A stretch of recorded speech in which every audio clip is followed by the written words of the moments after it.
We continue with the story of the life of great king of Israel, King Chizkiyahu, or as he's oftentimes referred to in this book, Yechizkiyahu. So we continue with chapter 31. Chapter 30 talked about the great Pesach, sending letters to all over the country. And while many of them, much of it was mocked, eventually many Jews, even from the other tribes, came. And that's where chapter 31, sort of in the middle of that story, Chalot Kolzot, right? When this was all finished, when they had completed the days of festivals around the Pesach, which again, they celebrate in the second month rather than the first. Yatzu Chol Yisrael Nimsirim La Reuda, Vayishabru Hamatzevot, Vayigdeu Asherim, Vayinatsu et Habamot vet Hamizbachot Mikol Yudo Vinyamin ve'Ephraim Menashe Ad Lechalei, Vayashuvu Kol Bnei Yisrael Ishlach Huzato Larem. When all this was finished, all Israel were there, and they went into the towns all over Yehuda. And what did they do? They destroyed all the idolatry in the throughout Yehuda and Binyamin, and even went north to the tribes of Ephraim and Menashe. They destroyed all of it. Vayamed Yechizkiyahu et machlachot hakohanim v'alavim al machlakotam ish kifi avodato lakohanim v'alavim lo'olav l'shlamim l'sharet u'lodot lahalel b'sharei machanot Adonai. Chizkiyahu, what does he do? He once again he restores the divisions of the priests and the Levites. This was done by David. This was done by Shlomo. Chizkiyahu is going back to those times, going back to the times where we have the whole Jewish people together, like we said, right? From other tribes, they're coming in. He's going back to the time of David, there are going to be different groups of Kohanim who are going to work at this point in time, different groups of Leviim are going to work at this point in time. Excuse me. Presumably, the divisions, the 24 different groups and families was always there, but maybe because of the idolatry or for other reasons, the people and the Kohanim, the Leviim, weren't keeping to their responsibilities and obligations. But here he divides them again. The Kohanim are going to do their service with the sacrifices, and the Leviim are going to assist them and also help them with the singing and, standing there as gates to the different courts. Umenat hamelech min rechusho la'alot haboker v'arev v'alot l'shabbatot v'lechadashim u'lemoadim kakatuv b'torat Adonai. Also, the king's portion from his own property, the king would give sacrifices. The morning sacrifice, the evening sacrifice, burnt offerings for Shabbatot, the new moons, the festivals, as was taught in the Torah. Now, you could ask a question about this, right? You could ask, well, why is this coming from the king? Shouldn't this be coming from the entirety, of the community? These daily sacrifices, and at least, my understanding or belief is that the king's money is really the money of the community, and that's mentioned by some of the commentaries as well, the Malbim and others, that this is the same thing as giving to as the community giving the daily sacrifices. Okay, so he sorry, problem with this app again. So Chizkiyahu here is very much like King David, very much like Shlomo. He's restoring everything. It's like we're going back to the beginning of time with the sacrifices. And let us continue with the next verse. My apologies. Since that switch over to the new phone, it's never been the same. Vayishara davar be'enei hamelech. Oh, no. I'm sorry. Sorry. Okay. So now we're in verse 4, Pasuk Dal. Vayomer la'am lioshvei Yerushalayim l'teit minat hakohanim v'lavim l'man yichazku b'torat Adonai. And so what does the king do? He also wants to make sure the Kohanim and the Leviim are going to keep to their positions, are going to do what they're supposed to do, and guide Bnei Yisrael in the ways that they're supposed to. And therefore, he tells the people of Yerushalayim to make sure to give the gifts to the Kohanim and Leviim, so that they won't have to, go and find a job as a idolatrous priest. Ucheforetz hadavar hirbu Bnei Yisrael reshit dagan tirosh v'yitzar udvash v'chol tvuat sadeh umasar hakol larov heviu. And when word spreads, what happens? Bnei Yisrael, the people of Israel, they bring large quantities of grain and wine, oil and honey, and all different types of produce right? And tithes, they bring it in large amounts to Jerusalem. So we see here very beautifully, it's not just Chizkiyahu, who is the reformer, who is bringing us back to God, to the temple, away from idolatry, but all of Bnei Israel are aligned with him. It's a great moment of leadership. Uvnei Yisrael v'Yehuda yoshvim barei Yehuda gam him ma'asar bakar batzonu ma'asar kaloshim hamekudashim la'Adonai Elohehem heviu ve'itnu aremot. And the men of Israel, living all over the towns of Yehuda, they brought tithes also of cattle and sheep and other things that they consecrated, piling them up into big piles, big heaps. That's how much it was. B'chodesh hashlishi heichelu aramot liyisod u'v'chodesh hashvi kilu. In the third month, the heaps began to accumulate. Right, the Pesach was for 2 weeks in the second month that they celebrated. So now in the third months, the month after that, days after that, is when the members of tribe of Yehuda and others start to deliver stuff to the temple. Vayavo Yechizkiyahu, we're in verse 8, pasuk chet.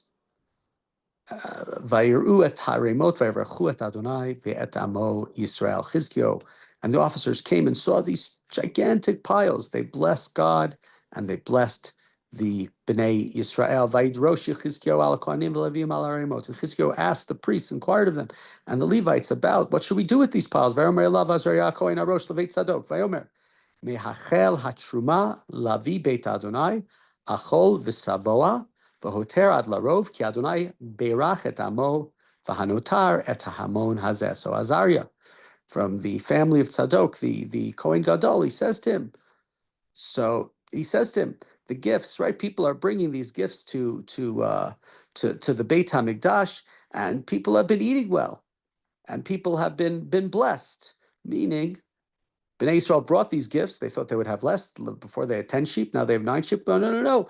It has seemingly resulted in them being successful, in them having more than enough to eat. Vayomer Yechizkiyahu lachin lishachot beveit Adonai ve'achinu. And Chizkiyahu gave orders to prepare storehouse, some sort of chambers to hold all of the stuff by the Beit HaMikdash, by the house of God. Vayaviu et hatruma v'maser v'kadoshim be'emunah v'alehem nagid Kenanayahu Halevi v'shimi Achiyahu Mishnah. And so they brought in the gifts and the tithes and the sacred things faithfully, right? They did it without stealing, basically. It said be'emunah. They did it faithfully. They did it right. The supervisor of this movement of the different items was Konanya, Levi, and his brother Shimi as well. V'chiel v'azazayahu v'nachat v'asael v'rimot v'yozavad v'eliel v'smicho v'machatu v'nayo Pikidim miyad Kenanayahu v'shimi achid b'mifkad Yechizkiyahu Melech v'Azariah negid Beit Elohim, and mentions the other names, Chiel, Azazia, Natat, Asael, right? The people who were commissioners who were helping in this process. We've discussed this many times. The emphasis, so much of these books, Ezra and Nehemiah and Divrei hayamim, have so much emphasis on the names, mentioning the names of people, really, showing thanks, giving thanks, appreciating people for what they have done. Your name will be mentioned forever as somebody who returned to Jerusalem, somebody who did not stay back in Bavel, and these people's names, because of what they are doing, be'emunah, with the Beit HaMikdash, and the items will be remembered forever, as it is in this book. V'korei ven yimna halevi ha-sho'er lemizracha al nidvot ha'elohim latei trumat Adonai v'kodshei HaKadoshim. So Korei, the son of Imnah, from the tribe of Levi, that the ven yimna, right, sounds like the tribe of Binyamin, like Ben Yemini. So maybe his father was a very strong righty or something. He was the guard of of the East Gate. He was in charge of the offerings and the allocations of gifts and other stuff, which was done by the Eastern Gate. V'al yado Eden umin yamin v'Yeshua u'Shemayahu Amaryahu u'Shchanayahu ba'arei HaKohanim be'emunah latet la'achem b'machlokot katon gadol. And working along with him were with Koreh is Eden, Menayim, Yeshua, Shemaiah, Amarya, right there in trust of the different towns. There were towns, cities of Kohanim, and they would bring the gifts to the Kohanim. They would bring both for the people who gave gigantic amounts and the people who gave small amounts. Milvad hatiyachasam l'zcharim miben shalosh shanim v'lamal l'chol haba leveit Adonai dvar yom biyomo la'avodatam mishmerotam k'mo cholihem. And this is in addition to the daily rations and portions that were given to the men registered by families from 3 years and up who entered the Beit HaMikdash according to the service of their shift by division, right? These are the different Kohanim. So some of the gifts are going out to the towns. I'm taking from Yerushalayim to Hebron, but some of them have to remain here for the Kohanim who are on service, who are on duty this week serving in the Beit HaMikdash.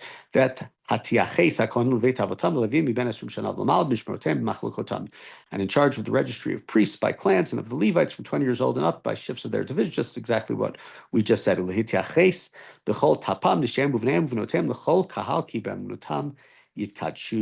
Kodesh. And also it had the people who were the members of these families of these Kohanim and Leviim, their wives, their sons and daughters, because they too relied upon their father didn't have a job, didn't go out to work, and so their work was with the temple, with the holy stuff, and therefore their families were reliant upon this as their wages. Continuing verse 19, Pasuk Yotet, L'vnei Aaron HaKohanim, B'stei Migrash Areim B'chol Ir Va'ir, Anashim Asher Nikvu B'Shemot, L'teit Manot L'chol Zachar B'Kohanim, U'L'chol Hityaches Balviim. And when we talk about the Kohanim, the sons of Aaron, in each and every town, they had some fields, and so the men who we mentioned above, they would allocate portions to every male from the Kohanim and also to the registered Levites. So again, this is a whole system is set up here. So he's setting up a system. It's kind of like the David to Shlomo. Talk about Yechizkiyahu sort of as like this David Shlomo. So David sets up the families of the Kohanim, but Shlomo is the one who has the bureaucracy. Shlomo is the one who knows how to create a government and how to have the garbage picked up and have the et cetera, and that's what Chizkiyahu does here. He brings back the 24 different families and groups, but he also creates a methodology and a way to get them what they need for their service in the temple. Continuing Pasuk Chav, Vayas Chazod Yechizkiyahu b'chol Yehuda v'asat tov v'yashar v'amet lifnei Adonai Elohav. Chizkiyahu did this throughout Yehuda. He acted in a way that was good. He was upright and faithful before the Lord his God. Right? He's tov v'yashar, yasat tov v'yashar is really quite a statement about him. And